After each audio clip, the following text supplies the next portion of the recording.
Hay un experimento que me gusta mucho, se llama el experimento de la doble rendija.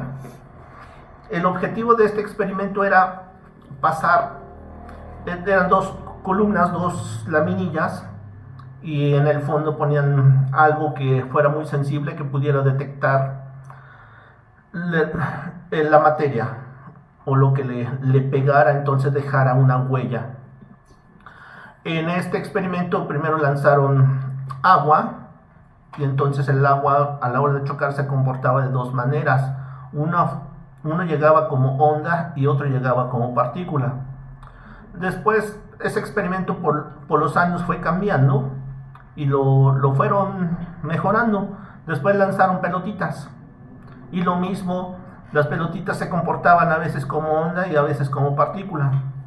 Y entonces empezaron a disparar partículas subatómicas, o sea, cosas que ya no se ven. Y de la misma forma se comportaban a veces como onda y a veces como partícula. Y un japonés llegó y dice, mejor vamos a ponerle cámaras para ver entonces en qué momento la materia decide comportarse como onda y en qué momento decide comportarse como partícula. Entonces lo mismo lanzaron los electrones y resulta que se comportaban como onda cuando están siendo observados por cámaras, y a veces cuando eran ondas los que se lanzaban ondas se comportaban como ondas, cuando se lanzaban partículas se comportaban como partículas. Entonces la comunidad científica ahí sí quedó impresionado, porque ahora sí se podía determinar que la materia tal cual se comportaba como, si era partícula, actúa como partícula, pero si era onda, actuaba como onda. Pero después quitaron las cámaras y lanzaban las ondas y se comportaban como partícula. Lanzaban las partículas, se comportaban como onda. Y volvieron a poner otra vez las cámaras para observar y entonces lo mismo, la partícula se comportó como partícula, la onda se comportó como partícula. Y entonces la conclusión es que mientras la materia se daba cuenta que estaba siendo observada, se comportaba tal como era. Era partícula, se comportaba como partícula, si era onda, se comportaba como onda. Pero si le quitan las cámaras, es decir, que nadie nos esté observando, entonces la partícula podía actuar como onda y la onda podía actuar como partícula. Tal parece que la materia misma tiene conciencia propia y se percataba de la observación del hombre y entonces actuaba de una manera y no de otra. Ahí está el punto entonces. Y estamos hablando de materia no viva, materia inerte. Ahora imagínense la materia viva.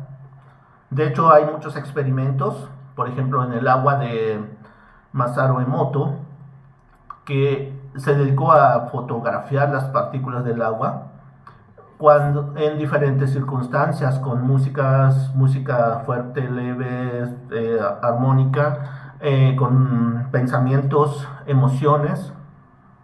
Y otro científico aplicó el mismo experimento pero con ADN humano y lo mismo, entonces reaccionaba de alguna u otra forma metiéndole pensamiento y emoción.